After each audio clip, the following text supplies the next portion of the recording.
Son commandement, le Paris qui suivit la journée de 13 Vendémiaire, Napoléon a lutté surtout contre un grand dictateur qui donna lieu à plusieurs scènes populaires. Un jour, entre autres, que la distribution avait manqué et qu'il s'était formé un troupeau nombreux à la porte des boulangers.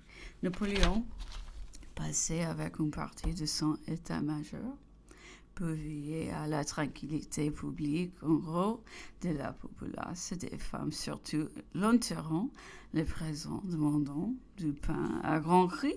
La foule s'augmente, les menaces s'accroissent et la situation devient la plus critique.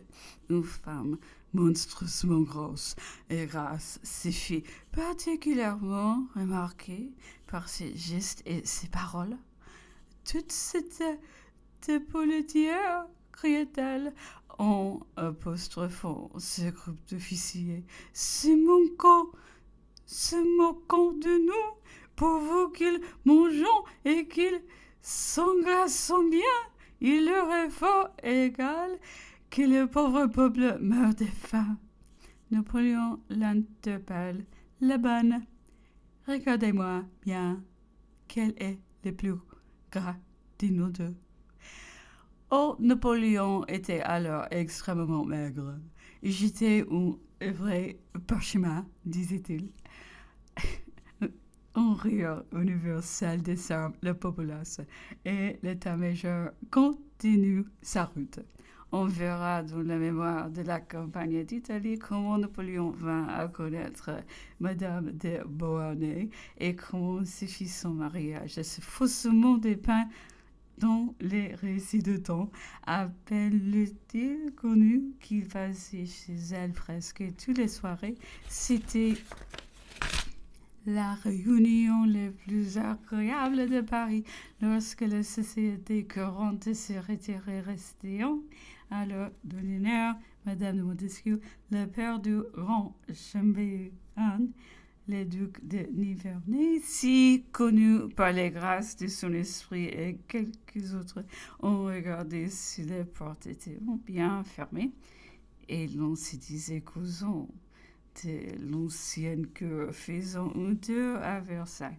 Les dénouements du trésor et la rareté du numéraire étaient tels dans la République où départ du général Bonaparte pour l'armée d'Italie, tous ses efforts et ceux du directoire ne pourront composer que de 1000 louis qu'il emporta ça dans sa voiture. C'est avec cela qu'il part pour aller conquérir l'Italie et marcher à l'empire du monde. Et voici un détail curieux.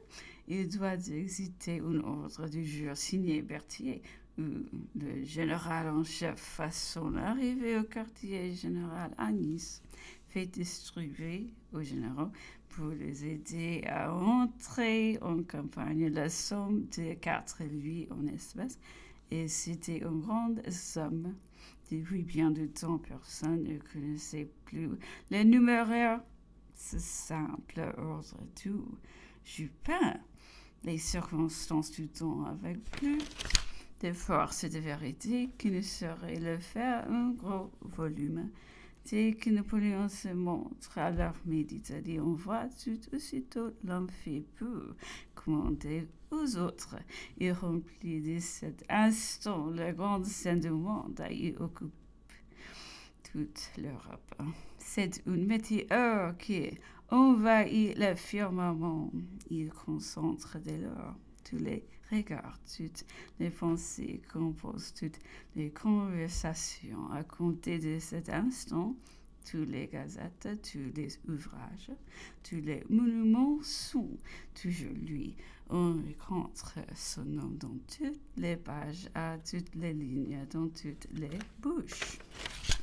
Son apparition fut une véritable révolution dans les mœurs, les manières, la conduite, le langage décret m'a souvent réputé que ce fut à Toulon que, Après la nomination de Napoléon au commandement de l'armée d'Italie, il avait beaucoup connu à Paris. Il se croyait en toute familiarité avec lui. Aussi quand nous apprenons, disait-il, que le nouveau général va traverser la ville, je m'offre aussitôt à tous les camarades pour les présenter en me faisant valoir de mes liaisons. Je cours pleine d'empressement, de joie, le salon s'ouvre.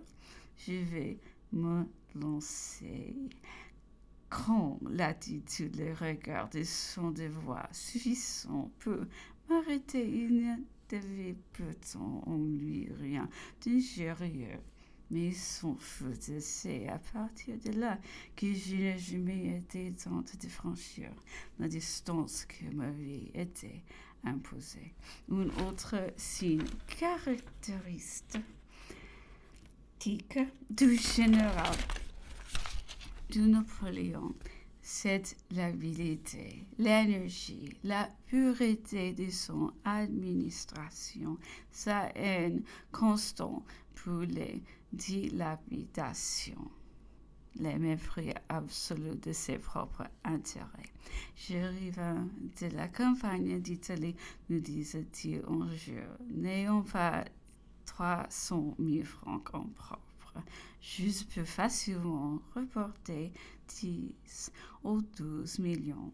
Ils ont bien été les miens.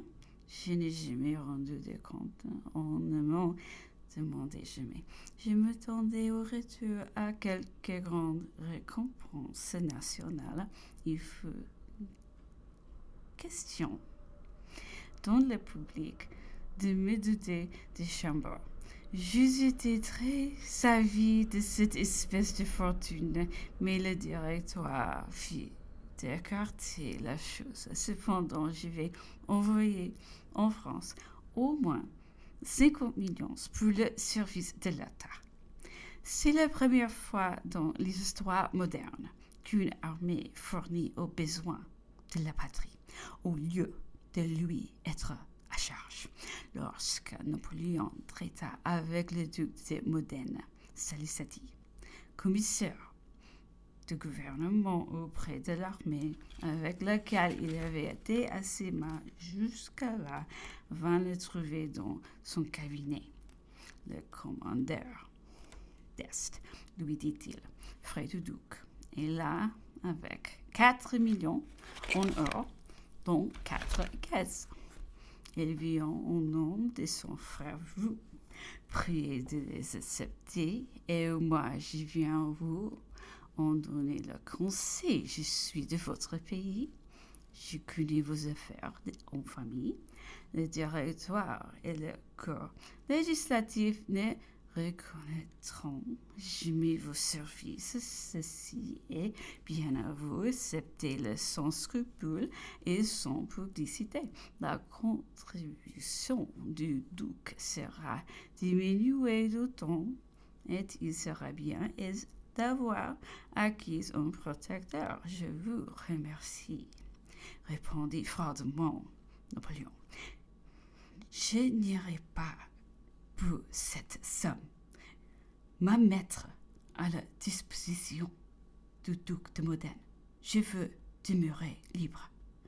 Un administrateur en chef de cette même armée répétait souvent qu'il avait vu Napoléon recevoir pareillement et refuser de même l'offre de 7 millions en or faite par le gouvernement de Venise pour conjurer sa destruction. L'empereur riait, non disait-il, de l'exaltation de ses financiers, auquel le refus de son général paraissait surhumain, plus difficile, plus grand que de gagner des batailles.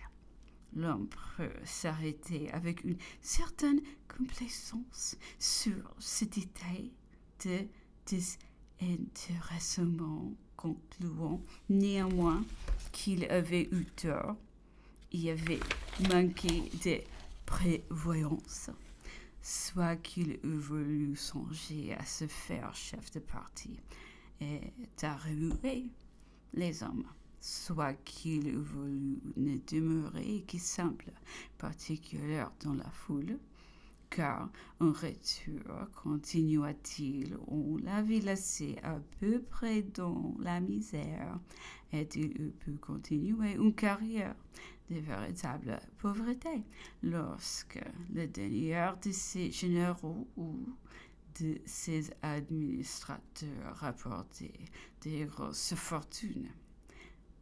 Mais aussi, ajoutait-il, si mon administrateur me veut accepter, que n'est-il pas fait? Mon refus, là, continue.